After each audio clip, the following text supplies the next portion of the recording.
Now, as we all know, the Philadelphia 76ers have been through some rough years. Despite having an incredible lineup with one of the best stars in the league and some other guys who are valuable for them, they still can't win that ring, let alone make the finals.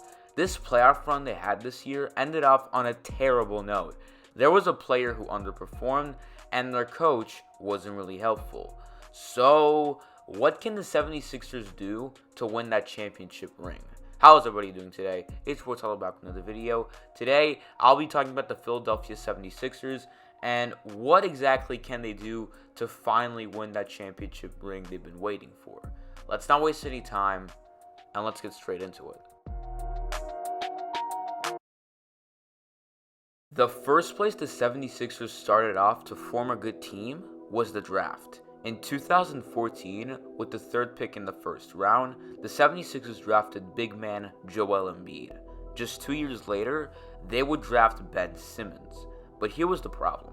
Joel Embiid was out for the first 2 years of his career, and Ben Simmons was out for the first year. So, in the meantime, it was rough for the Sixers to perform well. But once both men were healthy, they went off. The Sixers went 52-30 and were third in the Eastern Conference. But here was the issue.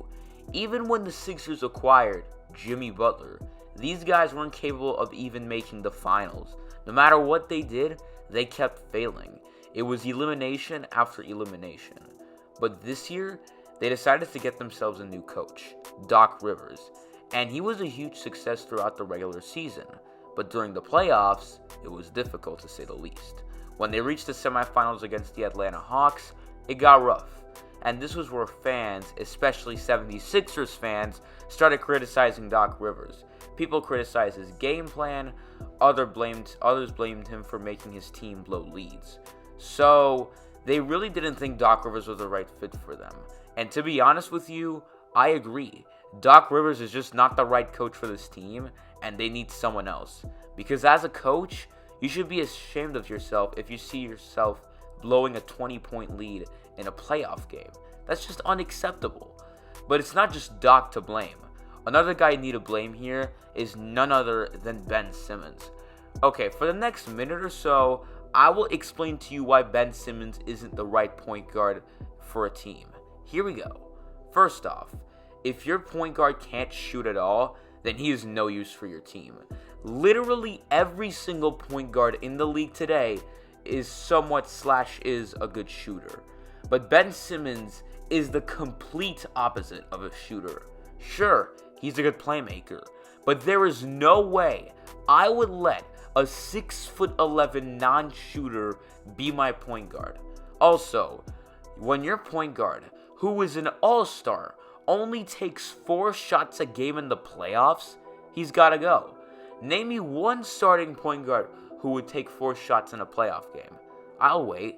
And I know this is just one play, but come on.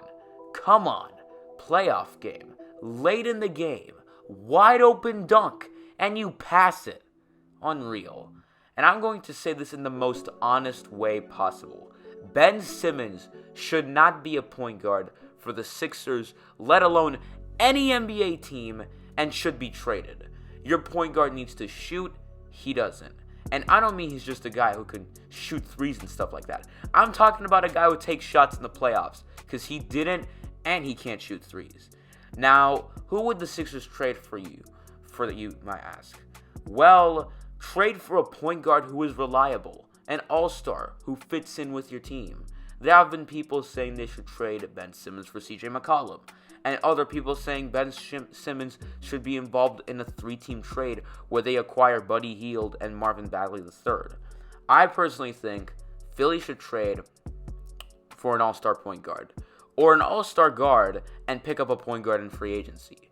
Another thing I would like to add about the Sixers this season was the majority of their losses were to some of the better teams in the league, like the Bucks, Nets, Nuggets, and teams like that.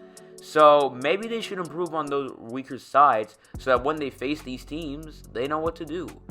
So here are 3 things Philly should do. Number 1, which is the most you must do one, it's like what you have to do, is to trade Ben Simmons for a good point guard in the league. If they manage to get a shooting guard instead, sign a point guard in free agency. If this is the one that they fail to do this offseason, they're screwed. Number 2, fire Doc Rivers and find a coach who fits your type of roster, because it's clear Doc doesn't work for them. And number 3, just look at the weaker sides of your team and fix that, so that when you go up against one of the better teams in the league or a team who looks like they're better than you, you'll know how to stop them. Time and time again have the Sixers made the playoffs but have been eliminated. And I'm not going to lie, guys, there are times I feel bad for them because, looking at their team, they look like they have good players, and I kind of feel bad for Joel Embiid because he's one of the better centers in the league, and he doesn't have the amount of help he deserves. So the Sixers need to get their tails working this offseason and find the right pieces. And to be honest with you, get rid of Ben Simmons ASAP, get a new coach, and fix the weaker sides of your team, and you should be good to go after that. That'll be it for today's video, guys. Thanks for watching. I hope you enjoyed. I want you to let me know down in the comments, what do you think the 76ers should do this offseason besides what I said? Or if you'd like to add on what I say, let me know. Besides that, though, I'll see you all in the next video. I'm out.